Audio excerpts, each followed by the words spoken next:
வணக்க நண்பர்களே! நாம இன்னைக்கு 2ஆம் ராஜராஜ சோழனுடைய பிறந்தநாள் கல்வெட்டு பத்தி தான் பார்க்க போறோம். வாங்க பார்க்கலாம்.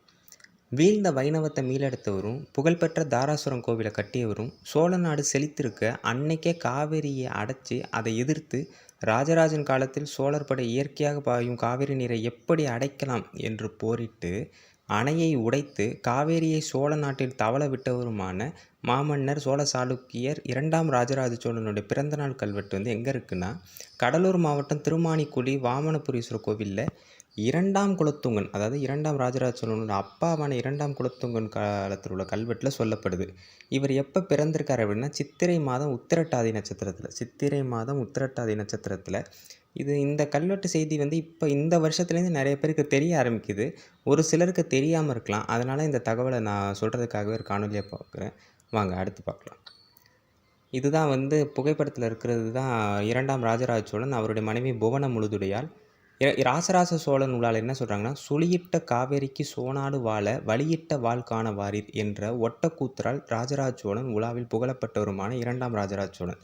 இவர் தாங்க 2ஆம் ராஜராஜ சோழன். அவர் பக்கத்தில் சிறிய உருவத்தில் இருக்கிறவங்க அவருடைய மனைவியான புவன முழுதுடையாள். புவனம்னா உலகம், இன்னொரு பேர் உலக முழுதுடையாள்னு பேர் இருக்குது. ஸோ இந்த மாமன்னர் எனக்கு தெரிஞ்சு சோழ சாளுக்கியரில் எனக்கு இவரை ரொம்ப பிடிக்கும், மற்ற யாரையும் பிடிக்காது.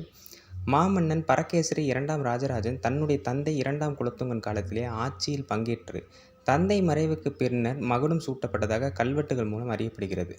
இதில் 1146 முதல் இவரது கல்வெட்டுகள் கிடைக்கின்றன. இதில் ஒரு பெரிய விஷயம் என்ன அப்படின்னா, இந்த 2ஆம் குலோத்துங்கன் தான் இவருடைய அப்பா. இந்த 2ஆம் குலோத்துங்கன் வேறு யாரும் இல்லை, சிதம்பரம் கோவிலில் உள்ள கோவிந்தராஜர் சிலையை கடலில் கரைக்க உத்தரவு விட்டவரும் இவர் தான். அதை பற்றி நான் பின்னால் இன்னொரு காணொலியில் தெளிவாக சொல்கிறேன். இப்போதைக்கு இவரோட மட்டும் பார்ப்போம். தன் பாட்டனார் முதலாம் ராஜராஜ சோழன் எப்படி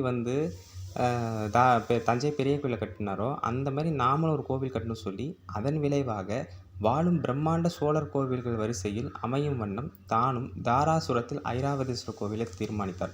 இதில் இன்னொன்று என்னென்னா, இந்த ஐராவதீஸ்வரர் கோயிலுங்கிறது இப்போ சொல்லப்படுது, ஆனால் பழைய பேர் என்னன்னா ராஜராஜேஸ்வரம். தாராசுரம்ங்கிறது இப்போ சொல்லப்படுது, பழைய பேர் ராஜராஜேஸ்வரம் அப்படின்னு தான் சொல்லியிருக்காங்க.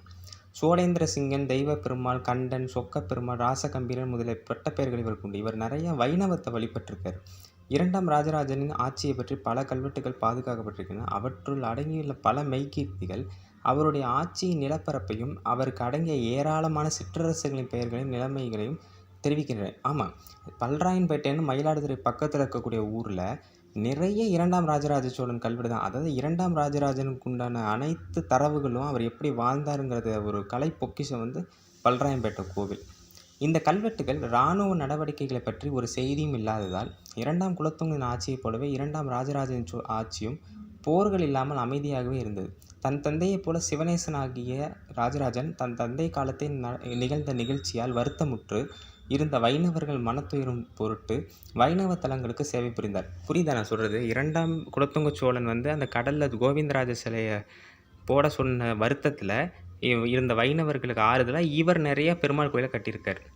விழுந்த அரின்னா வைணவம், அரி சமயத்தை மீள வெடுத்தனன் என்று 2ஆம் ராஜராஜனின் மெய்கீர்த்தியில் பாடியுள்ளனர் அப்படின்னு சொல்லுவாங்க. அதாவது விழுந்த அரி சமயம்னா வைணவம்.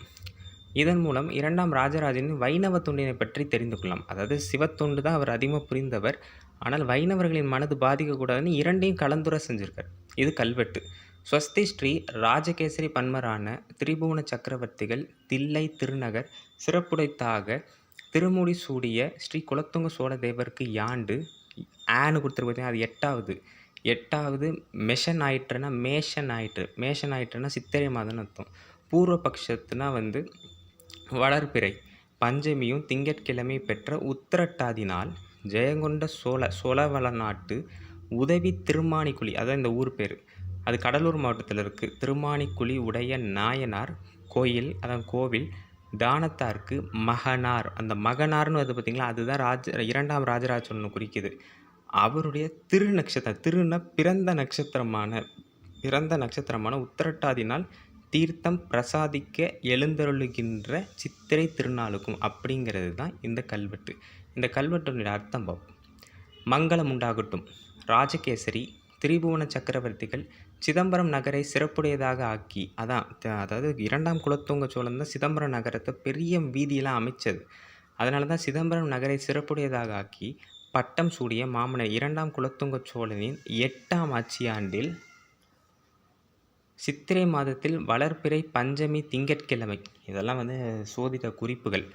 சித்திரை மாதம் வளர்பிறை பஞ்சமி திங்கட்கிழமை உத்திரட்டாதி நட்சத்திரத்தில் தன்னுடைய மகனான மாமன்னர் 2ஆம் ராஜராஜ சோழன் பிறந்த நாளான சித்திரை உத்திரட்டாதி நாளில் ஜெயங்கொண்ட சோழ வளநாட்டு திருமாணிக்குழி, அதான் இந்த கோவில் பேர், ஜெயங்கொண்ட சோழ வளநாட்டு திருமாணிக்கோவில் இறைவனுக்கு தானம் கொடுத்துள்ளார்.